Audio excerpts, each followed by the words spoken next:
ये कहानी है चीन के यूनान क्षेत्र के पहाड़ों में नुइजांग नदी के किनारे बसे एक गांव की। ये नदी उनकी सभी जरूरतों को पूरा भी करती है और वहीं दूसरी ओर इस दुनिया से अलग थलग भी रखती है। इसका कारण ये है कि इस नदी पर आज तक कोई पुल नहीं बना। गांव के लोगों को बाहर शहर तक जाने के लिए कमर में रस्सी बांधकर उसकी मदद से नदी के ऊपर से गुजरना पड़ता है।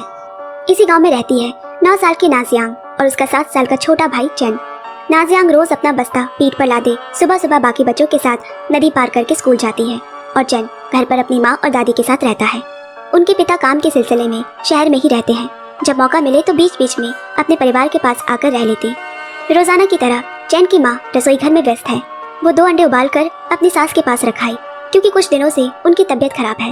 उनके घर की हालत इतनी अच्छी नहीं कि बच्चों को अंडा खिला सके। उनकी दादी माँ को इशारा करके कहती है कि एक अंडा वो चैन को दे दे जो घर की छत पर खेल रहा है। काम खत्म करके थोड़ी देर बाद जब माँ दादी के कमरे में आई वो बेहोश पड़ी मिली।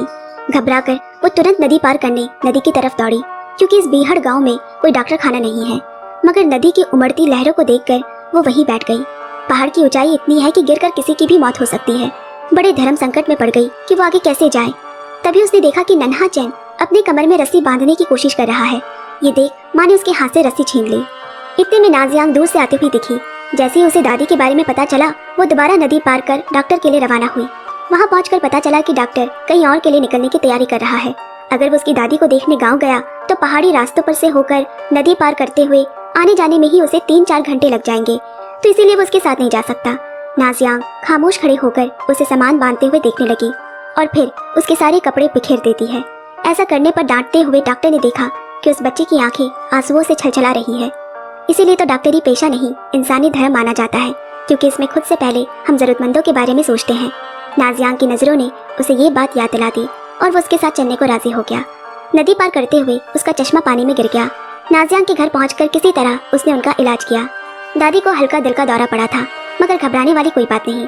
जाते वक्त चैन ने डॉक्टर से उसके कुत्ते मिंग मिंग को भी देखने को कहा। वो चल फिर नहीं पा रहा क्योंकि छत से गिरने से उसकी टांग टूट गई है।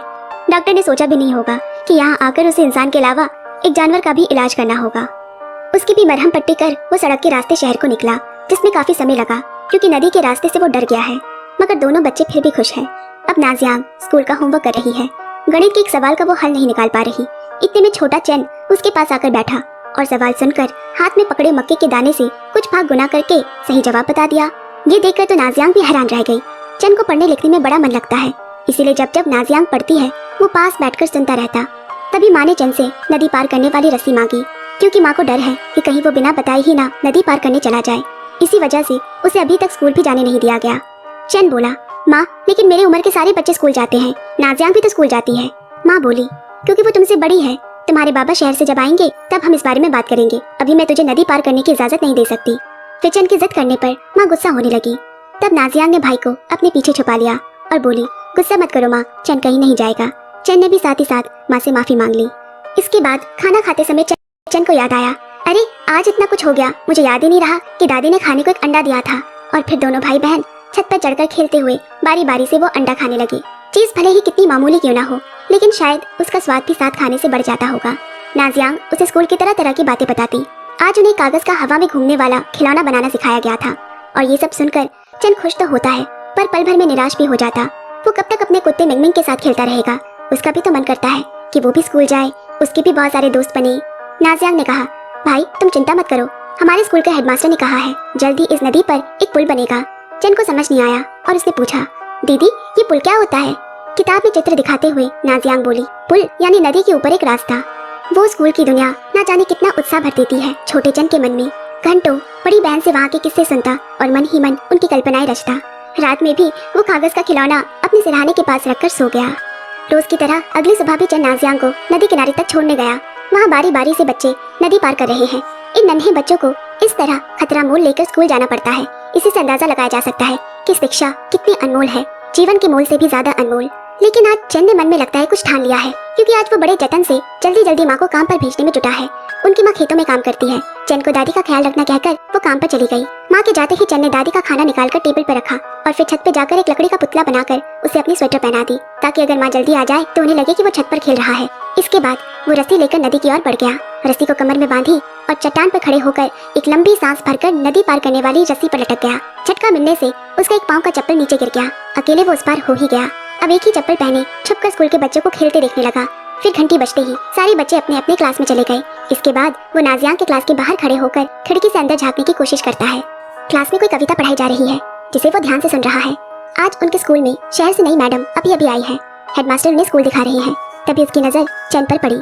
उसे लगा कि वो यहाँ का स्टूडेंट है। पूछने पर कि वो क्लास के बाहर क्या कर रहा है, चैन वहाँ से भाग गया। मैडम स्कूल के बच्चों से मिलने के लिए इतनी ही बेताब है कि उसे इतनी दूर के थकान की भी कोई परवाह नहीं। इस स्कूल में कुल 3 क्लास है। बच्चों से मिलते हुए उसकी नजर उनके पैरों के चप्पलों पर गई।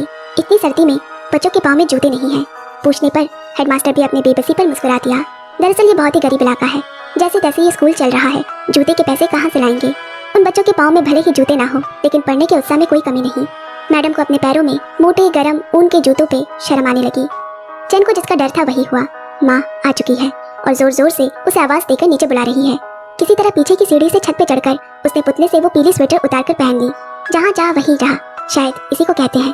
अगले दिन फिर से चैन स्कूल गया और आज भी मैडम ने उसे झांकते हुए देख लिया, मगर इससे पहले कि वो उसे बुलाती वो वहाँ से भाग गया। उसी रात नाजियांग माँ को स्कूल में सीखी वही कविता सुना रही है। चैन भी संग संग वो कविता गुनगुनाने लगा। नाजियांग बोली, अरे तुम्हें ये कविता कैसे आती है? तुम तो हर वक्त ये कविता पढ़ती रहती हो, कहकर चैन ने बात घुमा दी। इधर मैडम ने हेडमास्टर से यहाँ के बच्चों का स्कूल आने जाने के लिए नदी पार करने को लेकर चिंता जताई। हेडमास्टर ने कहा, सरकार ने कहा तो है कि जल्दी पुल का काम शुरू होगा। इसके बाद उसी दिन मैडम ने स्कूल के सभी बच्चों के पैर के नाप लिए। वही नाजियांग से उसकी थोड़ी बहुत बातें हुई। मैडम ने उसके गांव जाने की इच्छा जताई। कुछ दिनों बाद नाजियांग खुशी खुशी मैडम को अपने घर की ओर ले चली। रस्सी के सहारे नदी पार करना किसी के लिए भी पहली बार तो मन में डर पैदा कर ही देता है। फिर भी मैडम ने हिम्मत की, पर आगे जाकर बीच में ही वो फंस गई। तब नाजियांग ने आकर उसे आगे बढ़ने में मदद की। यहाँ दूसरी तरफ नाजियांग को हमेशा की तरह स्कूल से वापस लेने आया चैन छुपकर दोनों को देख रहा है। वो डर गया कि कहीं टीचर ने माँ को बता दिया कि मुझे स्कूल के बाहर देखा है तो बहुत डांट पड़ेगी। इधर मैडम घर पे सबसे मिली, लेकिन किसी को चैन कहीं नजर नहीं आ रहा। तभी उनके गांव का मुखिया वहाँ से गुजरते हुए चैन को छुपा हुआ देख लिया और कंधे पर उठाकर सबके बीच ले गया। छोटा चैन माँ की तरफ मुंह किए खड़ा है ताकि वो अपना चेहरा छुपा सके, लेकिन मैडम से उसे मिलाने पे वो उसे पहचान गई और सबके सामने कह भी दिया, अरे तुम तो वही बच्चे हो जो क्लास के बाहर छुपकर बच्चों को पढ़ते हुए सुनता है। ये सुनते ही माँ का पारा चढ़ गया। वो झाड़ू लेकर उसे मारने दौड़ी। कितनी दफा मैंने मना किया तुम्हें, पर तुम फिर भी अकेले चले गए। बेचारा चैन नाजियांग के पीछे छुप गया। वही खड़े मुखिया ने माँ को रोकते हुए चैन को बहुत डांट लगाई। नन्हा चैन बोल पड़ा, मुझे क्यों स्कूल नहीं जाने देती? मैं स्कूल जाना चाहता हूँ। माँ की आंखें ये कहते कहते भर आई। 3 साल पहले एक बार नदी पार करते हुए मैं मरते मरते बची थी।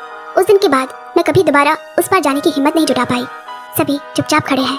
तब मैडम ने कहा, चिंता मत करो, जल्दी यहाँ एक पुल बनने वाला है। मेरी इस बारे में हेडमास्टर से बात हुई है। यहाँ तक कि मेरे शहर के दोस्त भी मदद करने को इच्छुक है। सबने मिलकर पैसे इकट्ठा करके गाँव के बच्चों के लिए जूते भेजे हैं। वो एक जोड़ी जूते और मोजे को टेबल पर रखकर मुखिया के साथ बाकी बच्चों से मिले चली गई। नन्हे चैन की नजर उस लाल लाल जूतों पर टिकी है। माँ के दोबारा समझाने पर वो बोल पड़ा, अगर मुझे वो जूते दे दो तो मैं नदी पार नहीं जाऊंगा। माँ बोली, मगर ये तो मैडम ने दीदी को दिए हैं। कल जब बाकी बच्चे जूते पहनेंगे तो दीदी क्या पहनेगी? तब बीच में नाजियांग बोल पड़ी, माँ मुझे इन जूतों का कोई शौक नहीं, रहने दो न इसे भाई के पास। वैसे भी मेरे पास रहे या उसके, एक ही तो बात है। छोटा भाई जूते को सीने से लगाकर खड़ा रहा और माँ ने प्यार से नाजियांग के सर पर हाथ फेर दिया। इतनी सी उम्र में कैसे किसी और को अपनी प्यारी चीज दे दी जाए, ये कुर्बानी हमें एक प्यार ही सिखा सकता है। बिस्तर पे भी नन्हा चैन उस जूते के भूले में आज शाम क्या हुआ सब भुला बैठा है। दोनों हाथों में जूते डालकर खूब खेल रहा है। जब उसने नाजियांग की ओर देखा तो दिन भर की थकान से वो सो चुकी है। अगले दिन स्कूल के रास्ते में रंग बिरंगे फूल जैसे बच्चों के पैरों में खिले हो, वो सभी नए जूते पहने स्कूल की तरफ निकले हैं। सिर्फ हमारी नाजियांग के पैरों में पुराने फटे जूते हैं। तभी वहाँ चैन उसका नाम पुकारता हुआ आया और उसे एक पत्थर पर बैठने को कहा। फिर उसने उसकी चप्पलें उतारकर अपने हाथों से उसका पैर साफ किया और वो नए जोड़े जूते पहना दिए। नाजियांग आश्चर्य भरी नजरों से भाई की ओर देखने लगी और फिर अपने पैरों में लाल जूतों को देखकर मन ही मन खुश होने लगी। चैन ने कहा, स्कूल जाते वक्त इसे तुम पहनना और तुम जब वापस आ जाओगी तब मैं पहन लूंगा। अनमोल जायदाद की कितनी मीठी साझेदारी है ये। वो कहते हैं ना, निस्वार्थ प्यार कभी व्यर्थ नहीं जाता। वो सामने वाले के मन को किसी न किसी तरह जरूर छूता है। अब स्कूल में नाजियांग उस जूते को उतार कर रख देती है क्योंकि पहने रहने से वो गंदे हो जाएंगे और उसे तो पता है कि चैन को वो कितने पसंद है। स्कूल से आते वक्त माँ ने नमक लाने को कहा था तो वही दुकान में उसे 2 छोटे जोड़े जूते दिखे। नाजियांग ने वो देखने के लिए मांगे, ये तो भाई के पैरों में खूब सुंदर लगेंगे, मगर दाम सुनकर उसे वापस कर दिया। पीछे खड़ी मैडम सब देख रही होती है और इसके बाद उसने खुद से उसे वो जूते खरीद कर दिए और कहा, अब ये नए जूते तुम्हारे भाई के लिए, अब से तुम अपने जूते पहनना। उनका धन्यवाद कर वो खुशी खुशी घर की तरफ चल पड़ी। आज तो भाई की खुशी का ठिकाना नहीं रहेगा। नदी पार करते वक्त भाई का जूता गिरने लगा। उसे संभालते हुए नाजियान का संतुलन बिगड़ गया और नदी में डूब जाने से उसकी मौत हो गई। चंद ने गांव की मुखिया, मैडम और बाकी लोगों को उसके घर की ओर दौड़कर आते हुए देखा। जब वो अंदर आया, माँ खामोश बैठी है। चंद ने एक अंडा मैडम के हाथों में रखते हुए कहा, ये आपके लिए और दूसरा मेरी दीदी के लिए। पर कोई कुछ बोल क्यों नहीं रहा, सब रो क्यों रहे हैं? तभी कोने में रखा उसे नाजियान का स्कूल बैग और एक लाल जूता पड़ा दिखा। वो फौरन नदी किनारे भागा और घंटों बैठकर दीदी के वापस आने की राह देखता रहा। वो दोनों बचपन से ऐसे रहे हैं जैसे शरीर और परछाई रहती है, हर काम में साथ साथ थे। अब ऐसा लग रहा है इस कड़ी धूप में भी मानो चंद की परछाई गायब हो गई है। उसे छांव देने वाला, माँ की डांट से बचाने वाला, स्कूल की कविताएं सुनाने वाला कोई नहीं बचा। जिस माँ के आंसू अभी अभी रुके थे कि उस शाम उनके पिता के लौटने पर दोबारा बह गए। जैसे सुबह शाम चहकने वाली चिड़िया घर को सूना छोड़कर उड़ गई हो। उनके बाबा शहर से कितने खिलौने लाए थे, उन्हें भी यहाँ ना रहने का बड़ा अफसोस हुआ, क्योंकि घर की सारी जिम्मेदारी अकेली माँ पर आ गई थी। उस दिन से चंद एक शब्द नहीं बोला। वो बस नदी की ओर ताकता रहता, दूर तक बिना पलके झपकाए देखता रहता कि शायद दीदी कहीं नजर आ जाए, शायद उसे मदद की जरूरत हो और किसी ने देखा ना हो। अब एक दिन गांव के मुखिया और मैडम उनके घर आए। बूढ़ी दादी ने पूछा, नाजियान कैसा पढ़ाई करती है? उनको सच नहीं बताया गया, क्योंकि वो शायद ये धक्का झेल ना सके। मैडम चंद के लिए स्कूल बैग लाई है। नए साल का दाखिला जल्द शुरू होने वाला है। वो चंद को इसमें भर्ती कराना चाहती है। चंद के बाबा ने कहा कि वो खुद उसे गोदी में लेकर नदी पार करवाएंगे, मगर माँ के अंदर का डर अभी तक शांत नहीं हुआ। वो बोली, अगर तुम में से कोई भी उस पार गया तो मैं नदी में कूद जान दे दूंगी। अब मैडम को चंद की चिंता सताने लगी। इस तरह बच्चा जिंदगी भर घर पर कैसे रहेगा? चंद के बाबा बोले, वो उस दिन से एक शब्द नहीं बोला है तो मैडम शहर के मनोवैज्ञानिक से इस बारे में बात करती है। और अगले दिन चंद की माँ से मिलने आई। उसने समझाया कि इस हादसे का असर इस कदर उस बच्चे पर पड़ा है कि वो बोल नहीं पा रहा। क्या होगा अगर वो पूरी जिंदगी नहीं बोल पाया तो? वो मासूम नहीं जानता कि इस दर्द से कैसे उभरे। उसकी चुप्पी मदद मांग रही है।